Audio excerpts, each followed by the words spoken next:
On reste en Tunisie car le pays connaît aussi une recrudescence de spectacles d'humoristes ces dernières années et pas seulement en dialecte local, à l'occasion d'un premier festival d'humour francophone, Normal NT, et qui s'est tenu le mois d'octobre à Tunis. Lilia Blaise et Hamdi Tili sont allés à la rencontre de ces artistes qui arrivent à faire rire au-delà des frontières de leur pays. La télé, c'est que de la télé.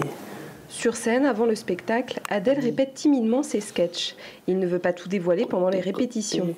Ce Français d'origine algérienne se produit pour la deuxième fois en Tunisie, où il commence à trouver son public. Je traite de sujets qui parlent à tout le monde. C'est pas très parisien, c'est pas français. Moi, par exemple, je parle des visages. On a tous un visage. Et c'est un truc tout con, mais qui parle à tout le monde et qui rassemble les gens. Les visages. Je parle des poules aussi. On sait tous c'est quoi des poules. Adel a été révélé en Tunisie grâce à une résidence d'humoristes francophones, l'initiative Farahni, qui s'est déroulée en mai dernier. C'était super enrichissant, ça a permis de voir qu'on pouvait se comprendre, qu'on pouvait rigoler des mêmes choses, même si on n'habite pas au même endroit. Et devant le public, Adel enchaîne les références. Bonsoir. Une catégorie que j'aime pas, c'est ceux qui ont des grosses voitures, peut-être qu'on a dans la salle. Je crois que oui. Mais ils sont là, ils font à l'arrêt.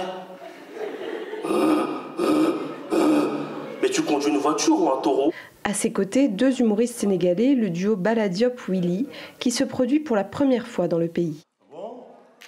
Alors bonsoir les femmes! Des blagues qui séduisent le public tunisien, malgré des différences culturelles. C'est très intéressant comme distance, oui. C'est des rires assez différents, le rire algérien, le rire sénégalais, le rire belge. Pour les organisateurs du festival, il s'agit de valoriser le français, en perte de vitesse dans le pays. Et on a choisi l'humour pour faire redémarrer cette chose-là, pour démystifier un peu ce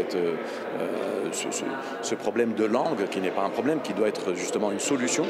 Le sommet de la francophonie a aussi mis à l'honneur de nombreux artistes francophones et des partenariats culturels et éducatifs pour faire perdurer l'apprentissage du français.